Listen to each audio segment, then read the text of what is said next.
Hello guys, I am Lalit Agarwal. Welcomes you all on your own coding channel Codefreaks made by you, made for you. So let's now start today's lead code problem. आज की lead code की problem क्या बोल रही है?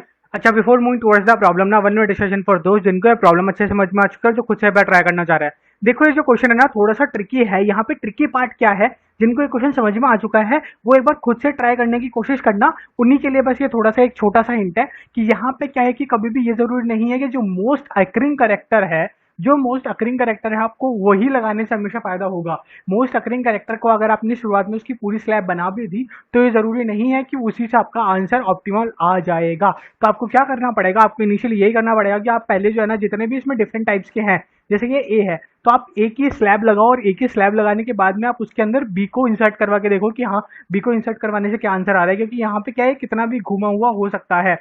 जैसे कि अपन एक छोटा सा एग्जांपल लेते हैं, ए बी ए सी सी ए ए ए, ठीक है, ऐसा कुछ है यहाँ पे। तो अब यहाँ पे क्या है कि ए की स्लैब लगाने से आपको श्योरिटी है कि आंसर छोटा आ जाएगा। कैसे? क्योंकि ए की स्लैब लगाने से आपको 3 में मिल जाएगा।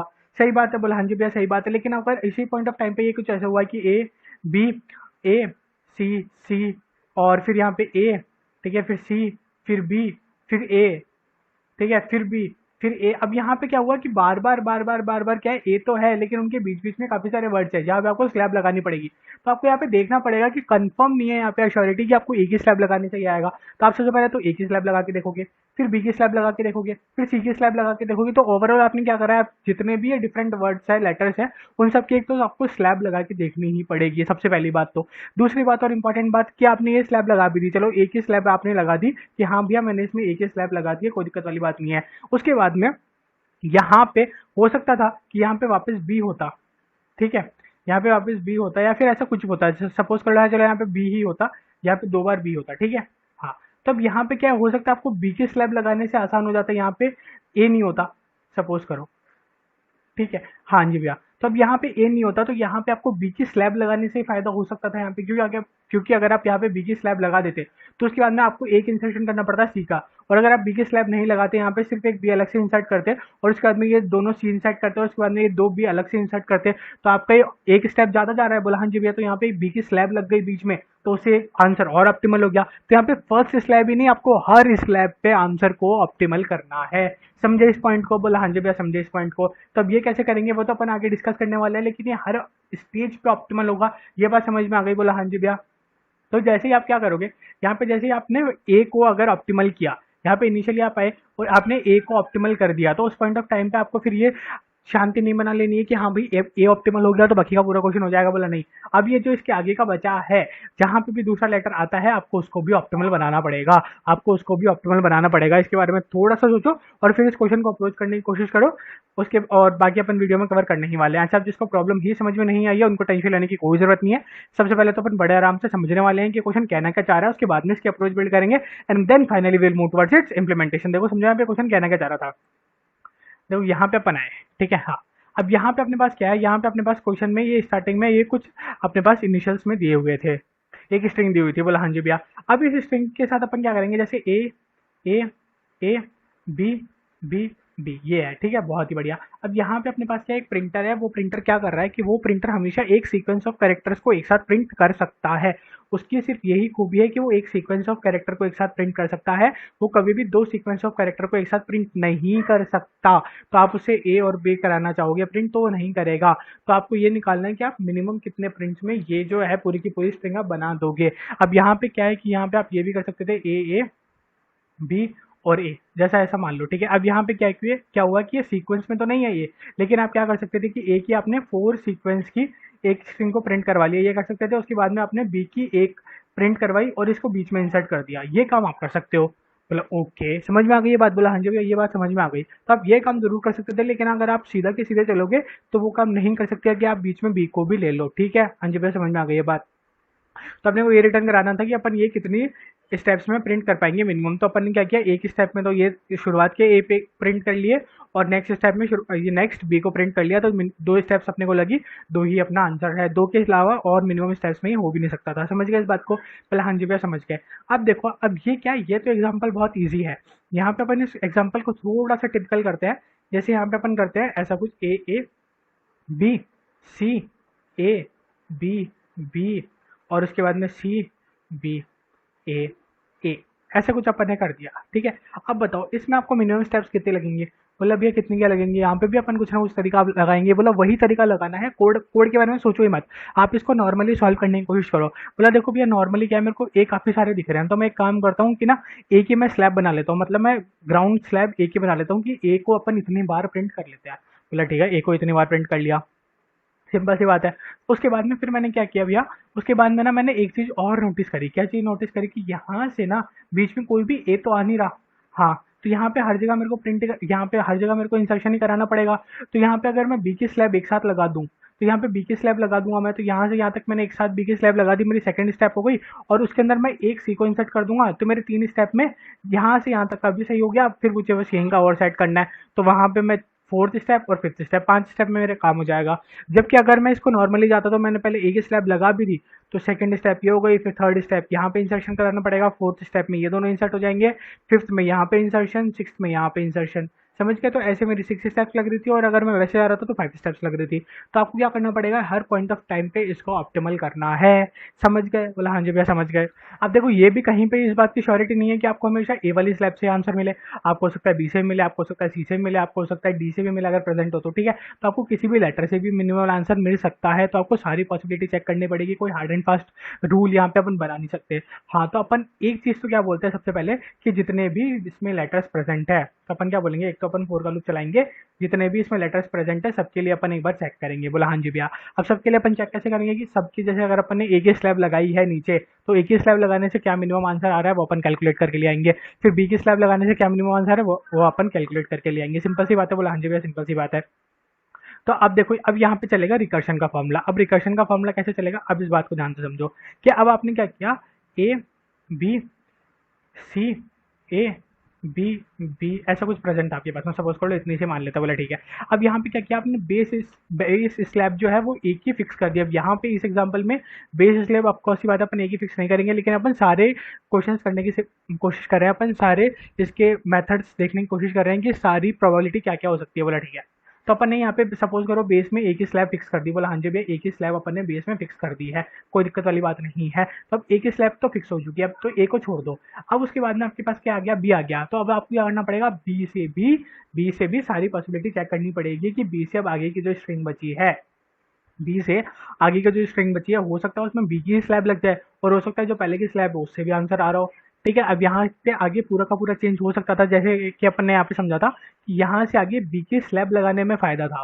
समझे इस बात को? जैसे यहाँ से यहाँ पे अगर अपन बी की स्लैब लगा देंगे तो फायदा हो जाएगा ये 4 में, रेदर देन अगर अपन ये करें कि यहाँ पे बी खाली इन दोनों में इंसर्ट करवा दे और फिर बाद में सी, और फिर बाद में वापस बी को इंसर्ट करवाए। समझे ना इस पॉइंट को? बोला हाँ जी भैया इस पॉइंट को समझे कि यहाँ पे क्या था, यहाँ पे अपन ने ए को फिक्स कर दिया तो ए की आ गई, और उसके बाद में फिर अपने को बी से वापस वही सेम कंडीशन चलानी पड़ेगी। तो अपन यहाँ पे क्या कर रहे हैं, अपन यहाँ पे जैसे अगर अपन ये अपना एग्जांपल मान के चले, कुछ भी एग्जांपल मान लो। ठीक है, तो ये अपन ने ले लिया। उसके बाद में फिर अपन ने सपोज कर लो यहाँ पे ए के स्लैब को फिक्स कर दिया। अपन हर पॉइंट ऑफ टाइम पे हर एक स्लैब को फिक्स करेंगे, तो अभी इस टाइम पे अपन ने ए को फिक्स कर दिया है सपोजिंगली, तो ए को फिक्स कर दिया, तो ए को इतना हटा दो। हाँ, फिर अपने पास क्या बचा है, B A C A B. ठीक है, अब यहाँ पे अपन लगा के देखेंगे तो यहाँ पे वापस वही पॉसिबिलिटीज आएंगी। यहाँ पे पहले अपन सारी प्लस पॉसिबिलिटीज को देख लेते हैं। बी की आएगी यहाँ पे स्लैब, फिर वापस अपन सी के स्लैब लगाएंगे, सॉरी वापस अपन यहाँ पे भी एक बार एक ही स्लैब और लगा के देख सकते हैं। ठीक है, ये अपन अभी समझते हैं ऐसा क्यों करेंगे अपन दोबारा। फिर यहाँ पे सी की स्लैब दोबारा लगेगी, फिर यहाँ पे ए की स्लैब अपन दोबारा लगाने की कोशिश करेंगे, और यहाँ पे बी की स्लैब दोबारा लगाने की कोशिश करेंगे। ऐसा क्यों किया, देखो अभी अपन से इस बात को भी समझते हैं। अभी अपन नीचे आते हैं एक बार। ठीक है, अब यहाँ पे क्या हुआ कि एक बार आपने इन सबकी स्लैब्स लगा दी। अब यहाँ पे आप आए, यहाँ पे आके आप सपोज करो कि आपने बी की स्लैब फिक्स करी है, तो अब आपने बी की स्लैब फिक्स कर दी, तो अब इसके नीचे वापस क्या बच गया, ए सी सी, सॉरी सी है कि ए है, इसको ए मान लेते हैं। बोले ठीक है, तो ए सी ए बी। समझ गए इस बात को? बोला हाँ जी भैया। अब यहाँ से वापस वही पॉसिबिलिटीज बनेंगी। क्यों बनेंगी भैया? सिंपल सी बात है कि यहाँ पे कहीं पे भी ये श्योरिटी नहीं हो पा रही थी। यहाँ पे ये हो सकता था कि यहाँ से पूरी में एक बार इस बात को समझने की कोशिश करना हाई लेवल पे, कि यहाँ से पूरी में ही अपन ने बी की स्लैब लगा दी होती। ओके, अब यहाँ से पूरी में ही बी की स्लैब अपन ने लगा दिया, बस बीच में एक ए इंसर्ट करवाना पड़ रहा है अपने को। कोई डिफिकल्ट बात है क्या? बोला नहीं भैया, पॉसिबिलिटीज और एंडलेस है। तो ये पॉसिबिलिटी हो सकती है कि नहीं हो सकती? बोला हाँ जी भैया, बिल्कुल हो सकती है, ये भी पॉसिबिलिटी हो सकती है। इसलिए अपन ने क्या किया, जहाँ पे ए बी आ रहा है वहाँ पे भी अपनी एक बार नई दोबारा एक ही स्लैब बनेगी। समझे? बोला हाँ जी भैया समझे। अब इसको कोड में आपको इंप्लीमेंटेशन करने में बहुत दिक्कत हो रही है कि भैया इसको कोड में कैसे अपन इंप्लीमेंट करेंगे। तो देखो इस बात को ध्यान से समझो। Before moving towards the code अपन वापस एक बार यहाँ पे आते हैं कि अपन ने यहाँ पे दो बातें डिस्कस करी है, बस वो दो बातें आपके दिमाग में रहनी चाहिए। क्या रहनी चाहिए? कि एक तो अपन फोर का लूप चलाएंगे। फोर का लूप क्यों चला रहे हैं? क्योंकि अपन मेनली यहाँ पे अगर ये जो अपनी पूरी की पूरी स्ट्रिंग है ए बी सी ए बी जो भी है, ठीक है, यहाँ पे इस पूरे के पूरे पे अपन जो अपनी ग्राउंड बेस है उसको फिक्स कर रहे हैं। तो यहाँ पे अपन ने क्या किया, ए को फिक्स कर दिया स्टार्टिंग में, और ए को फिक्स करके अपन ने सारे के सारे आंसर निकाल लिए। फिर अपन ने क्या किया, बी को फिक्स किया और बी को फिक्स करके सारे के सारे आंसर निकाल लिए। फिर अपन ने वापस ए को लाया, ए को लाके सारे के सारे आंसर निकाल लिए, एंड वाइस वर्सा। समझ गए इस बात को? बोला हाँ जी भैया।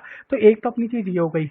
तो एक फोर का लूप तो चल गया। फिर यहाँ पे अपन ने क्या बोला कि ए को अपन ने लाया और एक को लाके सारे के सारे आंसर निकाले, तो अब वो कैसे निकलेंगे? तो देखो जैसे सपोज करो कि ए को छोड़ो, अभी अपन बात करते हैं इस सी की, ठीक है, कि इस सी को अपन ने फिक्स किया एक बार के लिए, तो इस सी के लेफ्ट में भी अपने को कुछ इंस्ट्रक्शंस कराने पड़ेंगे और इस सी के राइट में भी अपने को कुछ इंस्ट्रक्शंस कराने पड़ेंगे। बोला हाँ जी भैया।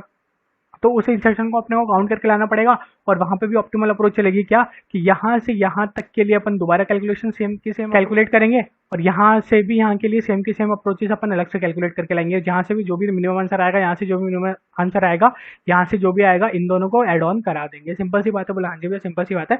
यही अप्रोच अपन लगाने वाले थे, बस एंड ऑफ डिस्कशन। तो अपन क्या करेंगे, सबसे पहले तो एक फोर का लूप चलाएंगे जिसमें अपन सबके सब बेसिस को लेंगे, और फिर उसके अंदर अपन क्या करेंगे, उसके अंदर दोबारा जैसे ही ए फिक्स कर दिया अपन ने, तो अब यहाँ से बी से दोबारा सारी की सारी अप्रोच चलेगी। फिर यहाँ से अब बी के लिए भी क्या है, जैसे ही बी फिक्स कर दोगे तो बी से ये सारी की सारी अप्रोचेस दोबारा चल जाएगी। समझ गए? बोला हाँ जी भैया समझ गए। इस बात को यहाँ पे समझने की कोशिश करते हैं। यहाँ पे आप आए, ठीक है, यहाँ पे आके आपने एक तो ग्लोबली एक डीपी डिक्लेयर कर दी। भैया डीपी कहाँ आ गई यार? अब देखो यहाँ पे अपनी एक बात डिस्कस करी थी कि आपको बहुत सारे रिकर्जन मैकेनिज्म लग रहे हैं, हाँ कि ना? बोला हाँ जी भैया। तो वो रिकर्जन मैकेनिज्म को आपने क्या किया, सिंपल सा काम किया, स्टोर करवा लिया। स्टोर करवाओ तो ठीक है, नहीं करवाओ तो ठीक है, वो आपको अलग से कोई कंसेप्ट नहीं है उसका, बस वो है कि स्टोर करवा लिया, दोबारा कभी यूज पड़ी तो ये अपन ने सीधा सीधा यूज कर लिया, दोबारा कभी कंप्यूट नहीं किया। सिंपल सी बात है। बोला हाँ जी भैया। तो बस दोबारा कंप्यूट ना करना पड़े उसके लिए आपने डीपी बनाया था, ठीक है, छोड़ दो। तो आपने क्या किया, ग्लोबली डीपी बना दिया, मतलब ग्लोबली एक ऐसा वेरिएबल बना दिया, कंटेनर बना दिया, जिसमें अपन अपनी कुछ कुछ कॉम्पिटिशन्स के लिए आंसर को शो कराते जाएंगे। बोला ठीक है। और वो आपने यहाँ पे डीबी में, मतलब इनिशियली आपने वो जो कंटेनर है उसको सारे को -1 से इनिशियलाइज कर दिया कि सब में -1 फिल कर दो। बोला ठीक है। फिर आपने क्या किया, एक एन बनाया, एन में आपने क्या किया, एस की साइज को स्टोर करवा लिया, एस क्या अपनी स्ट्रिंग की साइज को स्टोर करवा लिया। बोला ठीक है। फिर आपने स्ट्रिंग के स्टार्टिंग में आपने जीरो लगा लिया और एक स्ट्रिंग के एंड में आपने जीरो लगा लिया। ये भैया क्यों किया है, इसका क्या मतलब है? बोले इसका कुछ भी मतलब नहीं है एक्चुअली। देखो अब यहाँ पे आओ, यहाँ पे एक बार अपन इसको कोड को देखते हैं, पर एक बार मैं आपको नॉर्मल आइडिया दे देता हूँ। देखो जैसे ए बी ए सी था, ठीक है। अब यहाँ पे अपन ने क्या बोला कि जैसे अपन बी पे आ गए तो बी पे आके अपने को लेफ्ट में भी देखना पड़ेगा और राइट में भी देखना पड़ेगा। सही बात है कि नहीं? बोला हाँ जी भैया बिल्कुल सही बात है। बी के पे आके अगर आप बी को बेस स्लैब मान रहे हो, बेस स्लैब की बात कर रहा हूँ जो अपनी फोर के लूप में डिसाइड हो रही थी, ठीक है। हाँ, तो जब अपन बी को बेस स्लैब मान रहे हैं तो अपन उसके लेफ्ट में भी चेक करें और उसके राइट में भी चेक करें। सही बात है। बोला हाँ जी भैया। तो अब ये कंडीशन तो अपने को यहाँ पे भी लगानी पड़ेगी ना, कि अपन जब ए पे आएंगे तो भी उसके लेफ्ट में चेक करेंगे, उसके राइट में भी चेक करेंगे। बट अभी यहाँ पे अपने को असलियत में तो पता है कि लेफ्ट में कुछ एग्जिस्ट नहीं करता।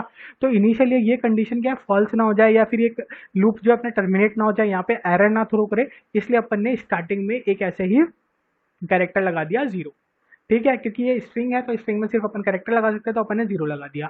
और ऐसे ही अपन ने लास्ट में भी लगा दिया। जैसे ये जो सी है, ठीक है, अब सी के लिए भी लेफ्ट में भी करना था और राइट में भी करना था। अब अपन तो यहाँ पे देख के बता सकते हैं कि राइट में नहीं जा सकता, बट इसको कैसे पता चलेगा राइट में नहीं जा सकता? तो या तो उसके लिए आप मल्टीपल इफ की कंडीशन लगाओ कि अगर लास्ट आ गया है तो अपन राइट में नहीं जाएंगे, ब्ला ब्ला ब्ला, या तो ये कर लो, या फिर अपन सीधा सीधा ये कर सकते हैं कि भैया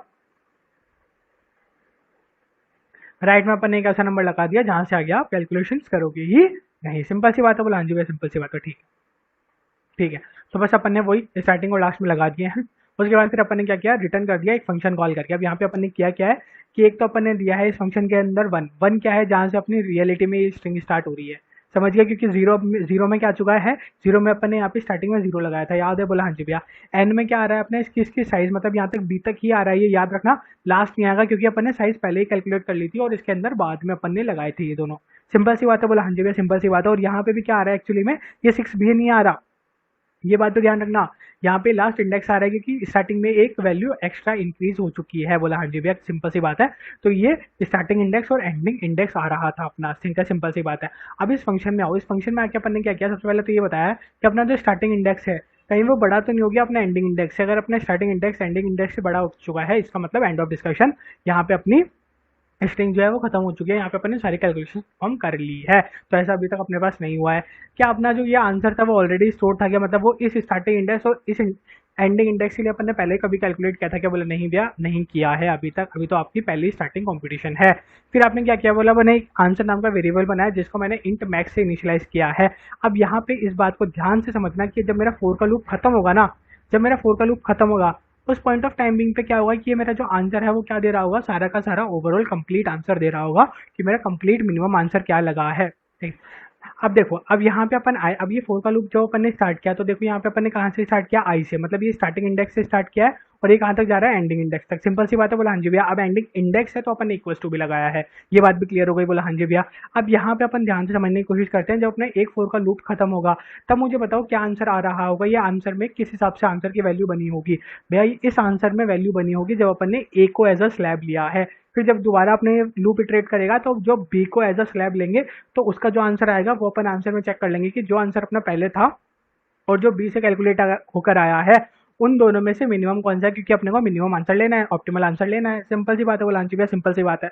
ठीक है, तो हर पॉइंट ऑफ टाइम पे आंसर में क्या आएगा, मिनिमम आएगा। तो जैसे ये फोर का लूप खत्म होगा, इस पॉइंट ऑफ टाइम बिंग पे अपना ए को अगर अपन स्लैब मान के चलेंगे तो फोर का लूप खत्म होगा तो अपना यहाँ पे ए के हिसाब से आ जाएगा, फिर अपना बी के हिसाब से एंड वाइस वर्सा। बोले ठीक है, सिंपल सी बात है। ठीक है, तो अपन ने यहाँ पे रिजल्ट बनाया। अब ये रिजल्ट में क्या आ रहा होगा, रिजल्ट में आ रहा होगा कि अब यहाँ पे तो अपन ने सीधा से बोल दिया कि ए के अंदर मिनिमम होगा या बी के अंदर मिनिमम होगा, जो भी मिनिमम आएगा वो अपना आंसर के अंदर आ जाएगा। लेकिन वो मिनिमम कम से कम कोई स्टोर तो कराएगा, तो वो अपना रिजल्ट में आएगा। ठीक है, तो जब तक अपन नीचे तक नहीं पहुंच जाते तब तक अपना आंसर किसके कौन सी स्लैब के लिए अपन यूज कर रहे हैं, बोला अभी अपन फर्स्ट स्लैब के लिए चल रहे हैं, ए के लिए चल रहे हैं। तो अभी अपना जो भी आंसर कैलकुलेट होगा एक को अगर अपन एज अ स्लैब मानेंगे तो वो आके स्टोर होगा रिजल्ट में। सिंपल सी बात है, बोला हाँ जी भैया। अब यहाँ पे आपने एस टी बना दिया, ये एस टी क्या है, देखो इस बात को भी ध्यान से समझो। ये एस टी क्या है, ये एस टी अपना स्टार्टिंग इंडेक्स है कि अभी अपन स्टार्ट कहाँ से कर रहे हैं, बोले यहाँ से कर रहे हैं। बोले ठीक है, यहाँ से आप स्टार्ट कर रहे हो तो अपन ने यहाँ पे क्या है, वाइल का लूप लगा दिया।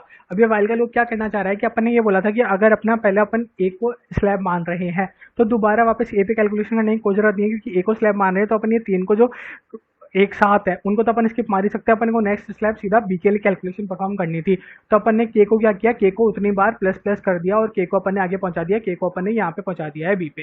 सिंपल सी बात है, बोला हाँ जी भैया सिंपल सी बात है, समझ गए इस बात को। ठीक है, उसके बाद में फिर आपने क्या किया, अब आपने ये बोला कि आपका ये जो स्टार्टिंग इंडेक्स है क्या वो आई से बड़ा है क्या। अब ये स्टार्टिंग इंडेक्स आई से बड़ा है क्या, इसका मतलब क्या है। सबसे पहले तो ये बताओ कि स्टार्टिंग इंडेक्स क्या है। बोला स्टार्टिंग इंडेक्स है अभी अपना वन, अपना आई वन था। बोला हाँ जी भैया, अपना आई वन था। आई वन कैसे था, क्योंकि आई में अपना क्या था, अपन ने जो कॉल किया था यहाँ पे इस फंक्शन को, बोला हाँ जी भैया उस टाइम पे आई में वन था और अपनी स्टार्टिंग इंडेक्स में क्या है वो भी वन है। तो अभी इस पॉइंट ऑफ टाइम पे अपन ए के लिए एज अ स्लैब कैलकुलेट कर रहे हैं, तो ए के लिए अपने को पीछे जाने की जरूरत नहीं है। तो अपन ने वही बोला कि एफ की कंडीशन ट्रू नहीं हुई। फिर यहाँ पे अपन लेफ्ट जाने के लिए कैलकुलेट कर रहे हैं, यहाँ पे अपन राइट जाने के लिए कैलकुलेट करेंगे। बोला हाँ जी भैया, और एक अपन बोलेंगे कि अगर अपना ये जो इंडेक्स है, ठीक है, इसका खुद का भी तो एक अपने को लेना पड़ेगा ना पॉइंटर। बोला हाँ जी भैया, तो एक तो आपने इसके लेफ्ट के लिए कर लिया, एक इसके राइट के लिए कर लिया, एक इसके लिए खुद के लिए भी करोगे। तो आपने खुद के लिए क्या बोला कि अगर मेरा ये जो है वो लेफ्ट के इक्वल नहीं है तो मेरा खुद के लिए भी एक मैं रिजल्ट को कैलकुलेट करूंगा, मतलब एक मेरी प्रिंटर को यहाँ पे भी एक जॉब करनी पड़ेगी। सिंपल सी बात है, बोला हाँ जी भैया सिंपल सी बात है, और ये अपना ऐसे आंसर में आ जाएगा। अब देखो, अब यहाँ पे समझो कि इनका इनका रियल यूसेज क्या है, ये कैसे काम कर रहे हैं। देखो यहाँ पे अपन ने सबसे पहले तो इसको समझते हैं। तो के में क्या था, के में भैया वन था, के में वन था, हाँ जी भैया। तो अब अपन ने पहले तो वाइल का लूप इटरेट करते करते यहाँ पे आ गए। ठीक है, तो वाइल का लूप इटरेट किया, सबसे पहले इसी के ऊपर कर दिया अपन ने। तो फर्स्ट इंडेक्स के ऊपर खड़ा था और फर्स्ट इंडेक्स के ऊपर ही मतलब यहाँ पे के इक्वल्स टू 2 हो चुका है। फिर के इक्वल्स टू 3 हो गया जब यहाँ पे भी सेम आया। फिर के इक्वल्स टू 4 हो गया जब यहाँ पे भी सेम आया। सिंपल सी बात है, बोला हाँ जी भैया के इक्वल्स टू 4 हो चुका है। यहाँ पे समझ में आनी चाहिए ये बात, के इक्वल्स टू 4 हो चुका है। अगर अपन के हिसाब से इंडेक्सिंग माने तो के अभी अपना यहाँ पे आ जाना चाहिए था, लेकिन अभी अपन यहीं पे चेक कर रहे हैं उसको। बोला ठीक है, सिंपल सी बात है।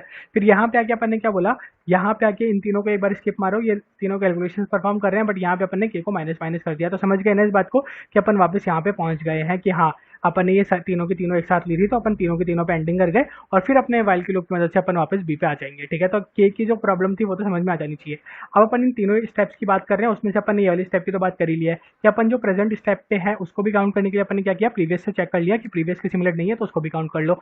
अब रही इन दोनों स्टेप्स की बात, तो देखो इन दोनों स्टेप्स में अपन ने क्या किया, बोला इसी फंक्शन को कॉल कर दिया। अब एक में तो क्या अपन लेफ्ट कैलकुलेट कर रहे थे, तो लेफ्ट में अपन ने क्या किया कि अभी जो अपने प्रेजेंट साइज मतलब एंडिंग साइज है कि यहाँ तक ही अपने को कैलकुलेट करना था। जैसे समझ लेते हैं एक बार अपन, जैसे बी है, ठीक है, तो अभी अपनी बी के ऊपर कैलकुलेशन परफॉर्म कर रहे हैं। तो बी के अपन ने क्या बोला, स्टार्टिंग से खाली ए तक आना है, तो स्टार्टिंग से ए तक आना है। तो अपन ने क्या बोला, तो अपना आई जो था, आई अपना स्टार्टिंग था, बोला हाँ वहां से अभी अपने को यहाँ पे आना है जहाँ से ये स्लैब स्टार्ट हो रही है। बोला ठीक है, तो आई से अपन कहाँ पे आए, इस स्लैब की स्टार्टिंग -1 से। बोला हाँ जी, ऑफ कोर्स सी बात है, यहाँ तक भी नहीं आएंगे, इससे पहले वाले तक आएंगे, सिंपल सी बात है। बोला हाँ जी भैया, सिंपल सी बात है। और जब अपन राइट के लिए कैलकुलेट करें तो अपन यही फंक्शन वापस कॉल कर देंगे राइट के लिए। वहां पे अपना क्या होगा, वहां पे ऑफ कोर्स सी बात है अपन यहाँ से कैलकुलेट करेंगे कहाँ तक, आखिर तक, सिंपल सी बात है। बोला हाँ जी भैया, तो यहाँ से आखिर तक का मतलब क्या हुआ कि अपना ऑलरेडी +1 चल रहा है। बोला हाँ जी भैया, तो अपन ने सीधा सीधा के ले लिया और इसको कहाँ तक चलाया, आखिर तक, क्योंकि जे में क्या है, अपना आखिर है। समझ गए इस बात को। बोला हाँ जी भैया समझ गए।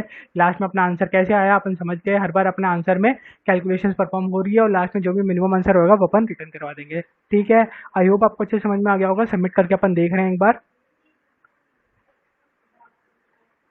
सबमिट बड़े आराम से हो गया है। अच्छा, अब इसकी बताओ स्पेस कॉम्प्लेक्सिटी और टाइम कॉम्प्लेक्सिटी क्या होगी। तो सबसे पहले तो अपन स्पेस कॉम्प्लेक्सिटी की बात करें तो यहाँ पे अपन ने एक ऑलरेडी डीबी बना दी है 102 साइज की, तो आप इसको कांस्टेंट भी बोल सकते हो, और या फिर एक्चुअली क्या था कि अपन ने मैक्सिमम साइज की बना दी थी, तो आप इसको n² भी बोल सकते हो। ठीक है, तो n² अपनी स्पेस कॉम्प्लेक्सिटी तो यहाँ पे हो गई। उसके बाद में फिर अपन ने क्या किया, यहाँ पे इंसर्ट कराया, इसके अंदर कुछ भी नहीं था बाकी, और पूरी कहीं पे भी अपनी कोई एक्स्ट्रा स्पेस टाइम कॉम्प्लेक्सिटी नहीं लग रही थी।